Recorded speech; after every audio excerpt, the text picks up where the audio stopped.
This video is about what to see and do in the amazing country of Sri Lanka.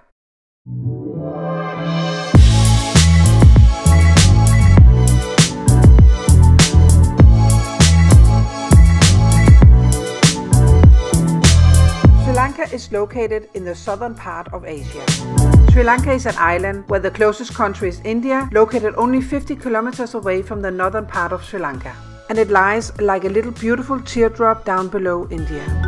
Before Sri Lanka was called Ceylon until 1972. The island is 180 kilometers wide and 350 kilometers long. 21 million people live in Sri Lanka.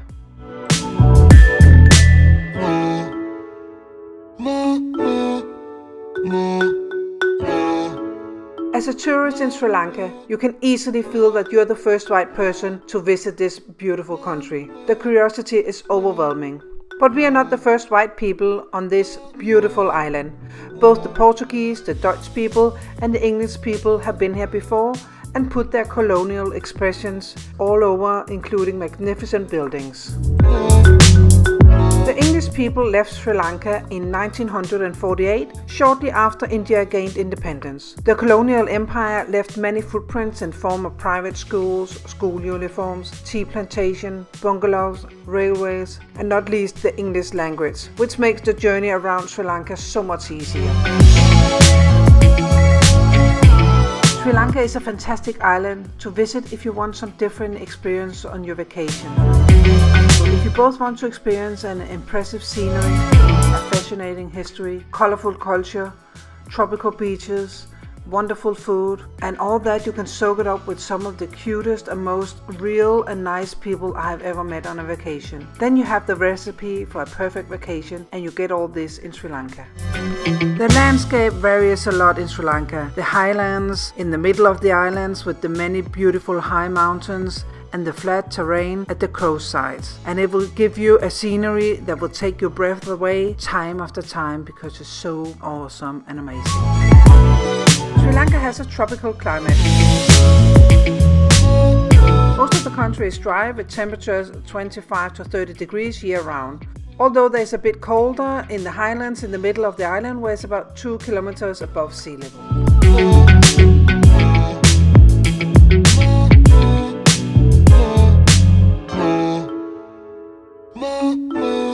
To get a better sense of what you can experience in Sri Lanka, I'll give you a brief description of some of my favorite cities, because there's such a different atmosphere in those cities that just by visiting these cities you will discover the body and soul in the city, by experience the vibes and the moods in each city, and then in total you will get a full feeling of the amazing country of Sri Lanka.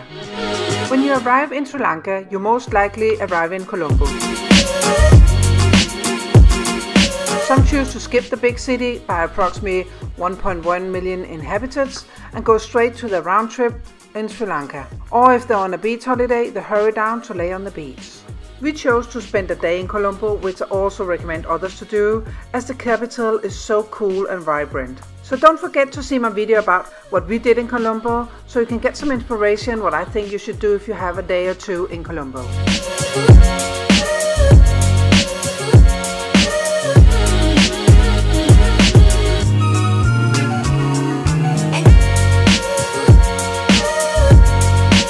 Dambulla is one of Sri Lanka's major cities, which is just a couple of hour drive north of Colombo. The city itself is not very beautiful or exciting, but Dambulla has Sri Lanka's best preserved cave temple, the Dambulla Cave Temple, and the first cave paintings and statues can be dated back to the 1st century before Christ's birth.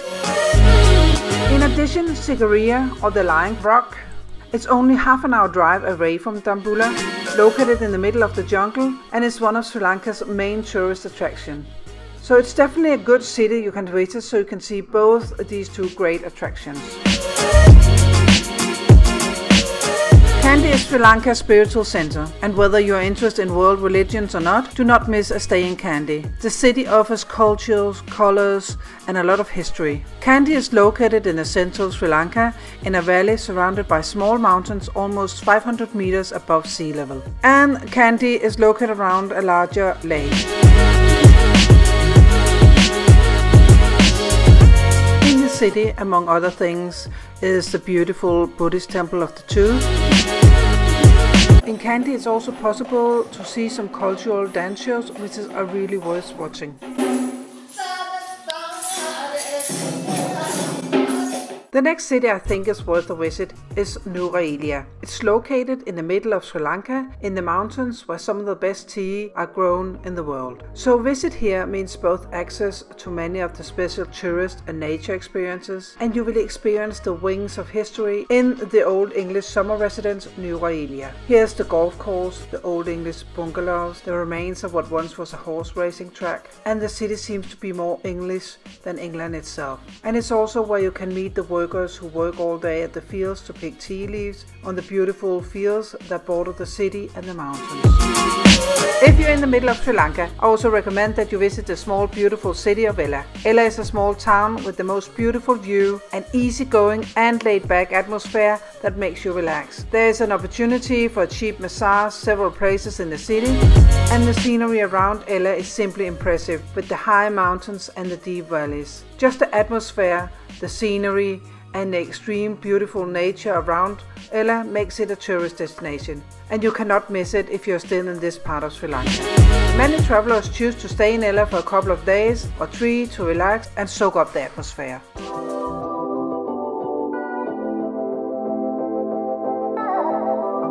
Sri Lanka also has some amazing, beautiful and lovely beaches. The beaches are all what you can expect from the term tropical beaches, with soft, sandy and waving palm trees. If you choose to have a beach holiday while in Sri Lanka, I recommend you to see my video about the best beaches in Sri Lanka, so you choose the right side of the island depending on which season you're traveling in. The last thing you should try while visiting Sri Lanka, and is a must-do on your trip, is to take a train ride on the local train. It's the most beautiful trip in the mountains. It's an experience for life. The train ride is without a doubt the most beautiful train ride I have ever been. Remember to see my video about how to get the most out of it.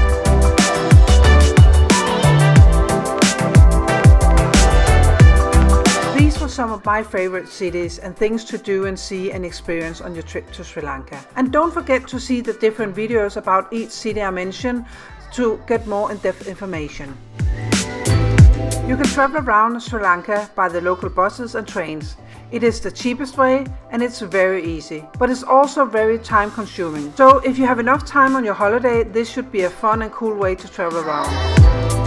You can also rent a car with a driver to take you around. Or you can do like we did. We rented a Tuk Tuk and drive it ourselves. Try to see my video about crossing Sri Lanka in a Tuk Tuk. It was such a fun and amazing experience, and I would recommend it with my whole heart.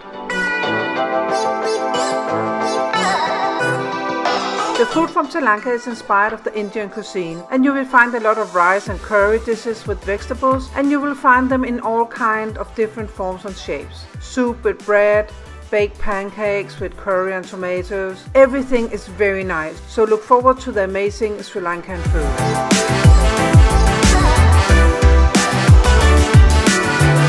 Besides having an impressive scenery, a colorful history, tropical beaches, do not forget that Sri Lanka also has jungle, elephants, mountains, shores, turtles, whales and rivers. Sri Lanka has it all, plus the nicest population I've ever met. They're so friendly, accommodating and helpful, and they're one of the reasons why I really and truly love this country, and I highly recommend that you go on vacation there. And I hope that this video have inspired you to come and visit this fascinating and beautiful country. Remember, if you liked the video and you found my tips helpful, then press the like button down below. And don't forget to subscribe to my YouTube channel to get some more helpful and exciting travel tips and advices around the world. As I like to say, to travel is to live, so live your life and travel.